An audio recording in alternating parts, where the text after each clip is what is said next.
முழுவதுமாக உழு செய்யக்கூடிய ஒரு சூழ்நிலையில் இருக்கிறப்போ பாரம்பரிய முறைப்படி ஹவுலில் உட்கார்ந்து ஒரே நேரத்தில் நூற்றுக்கணக்கான மக்கள் உழு செய்யக்கூடிய அளவுக்கு ஒரு கட்டமைப்பு 230 வருடத்துக்கு முன்னாடியே ரொம்ப ஒரு திட்டமிட்டு இந்த பள்ளி கட்டப்பட்டிருக்கு.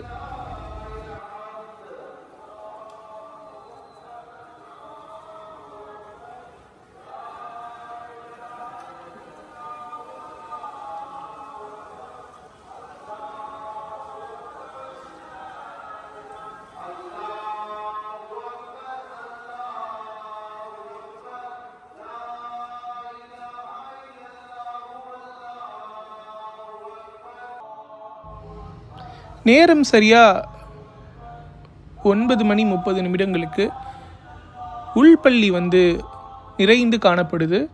தொழுகைக்காக மக்கள் உள்பள்ளியில் முழுவதுமாக நிரம்பியதும் வெளிப்பள்ளியில் பாருங்கள்